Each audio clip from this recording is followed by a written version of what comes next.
Jan, Job Accommodation Network, Practical Solutions, Workplace Success, 800-526-7234 for voice, 877-781-9403 for TTY. AskJan.org. Return to work following a back injury. Gus has been with Jackson Industries for about 8 years. He recently experienced a work-related back injury. Gus is well-liked by his peers and part of the local union. He has been out of work for 3 months. The manager, Nick, is reluctant to bring Gus back. Nick is in his office adjacent to a manufacturing area. Gus comes in to see him with his paperwork. Hey, how are you, Nick? Long time no see. How's it going? Gus, good to see you back on your feet. How's that back feeling? Getting a little better every day. Bored as can be, though. Not much for watching daytime TV. Yeah, I imagine that gets old real fast. Yeah. You have some paperwork for me? Yes, here are the forms my doctor was required to sign. Nick reviews papers from Gus. Gus, it says here you have some pretty significant restrictions as far as what you're able to do. Must not lift anything over 10 pounds for at least 6 months and nothing greater than 20 pounds indefinitely. Also, no sitting or standing for extended periods. Well, it's going to take a little longer for my back to heal, but I'd really like to get back to work, though. There's got to be something I can do. I don't know, Gus. I'd like to help, but you know how busy we are on the line. And offhand, I can't think of a job you could do with these kinds of restrictions.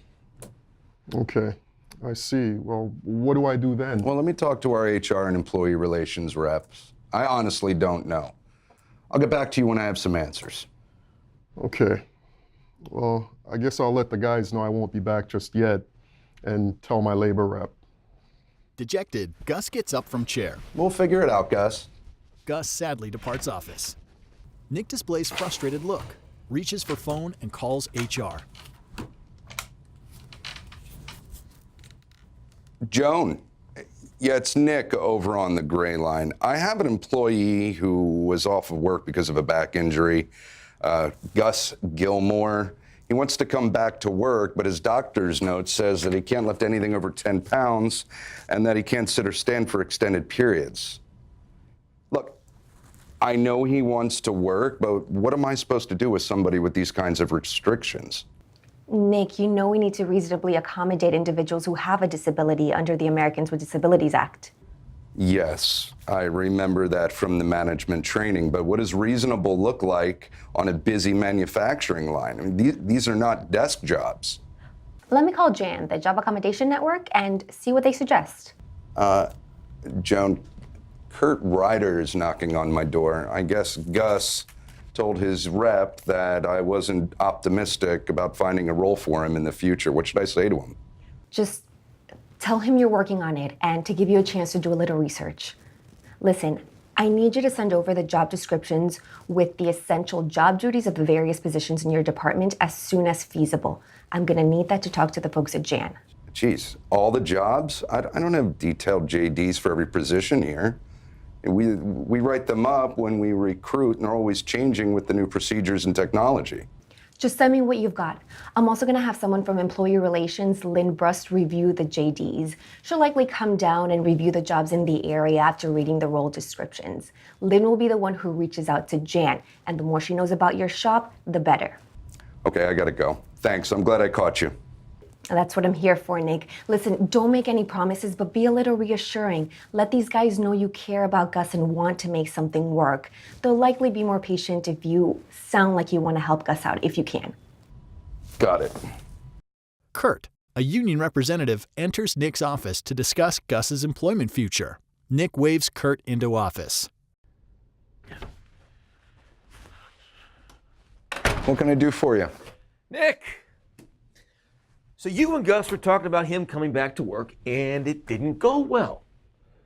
So Gus went over to his union guy's station and told him he's a little anxious and worried about coming back to work. And word is on the line that he left feeling a little disheartened. Now, Gus is a really nice guy, and there could be repercussions if people on the line, friends of his, feel that he wasn't treated well. I guess I could have been a little more supportive, but I just don't know what kind of job he can do given the kind of accommodations he needs. Good news is we got our folks in HR working this. We're going to explore all the possibilities, but I can't promise anything. But maybe we'll find something that makes sense. I mean, you know all the pressure we're under to deliver. I need a little time here to look this through. I got it. I'll try to cool the line down a little bit. Hey, can you help me round up some job descriptions? HR needs to do some research for Gus. Some of my JDs are really outdated. We got this new boilerplate language where, where everything's in transformation.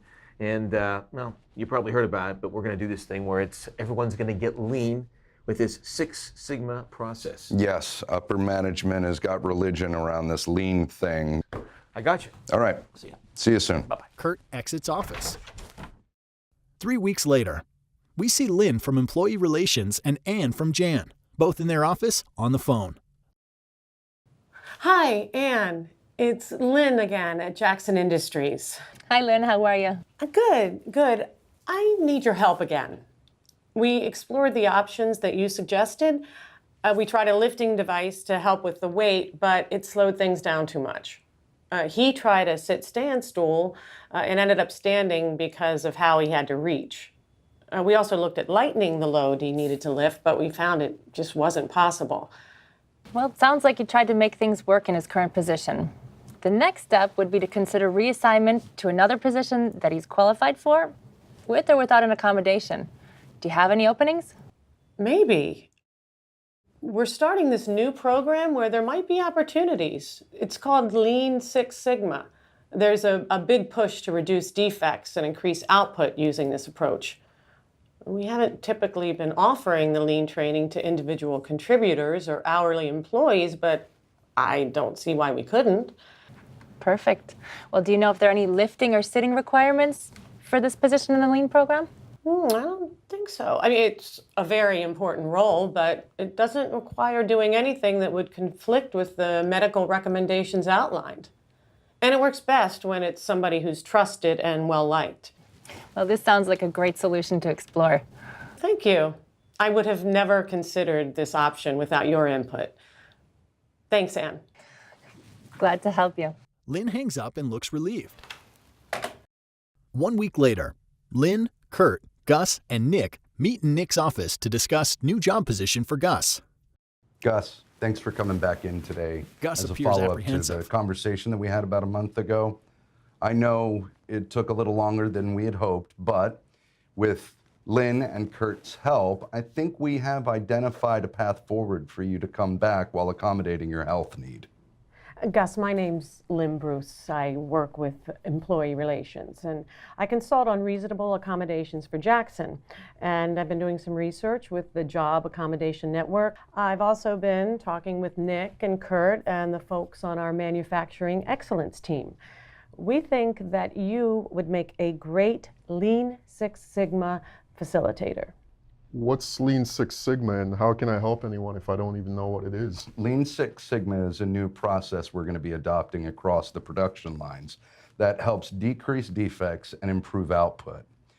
We have internal training that we would like to offer you. It takes about a week initially, and then you'll need to continue periodically training with the master trainer to improve and hone your skills.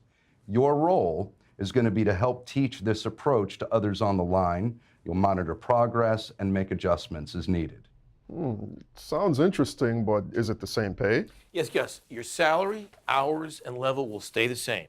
The only change is going to be in the title, which we're working on right now. It's going to be Lean Six Sigma Green Belt Facilitator. We talked to the top union guys, and they gave it a thumbs up. Greenbelt. Is that like martial arts or something? Well, if you like it and continue studying and applying what you've learned, you can earn all the way up to a black belt. It's a job that focuses on what's in your head and that you're able to effectively communicate with others. No lifting, and you can vary your sitting and standing and other movements at work as needed. And we can even order you a sit-stand desk that goes up and down, and you can get up whenever you need to stretch. How's that sound? Sounds good. Great. Good. Great. Good. Is it a deal? Yeah. All right. Congratulations. I'm glad it worked out. Excellent. Thank you. Thank you. Thank you. Good stuff. All right. Yeah. 6 months later, Nick and Gus walk side by side. Congratulations, Gus.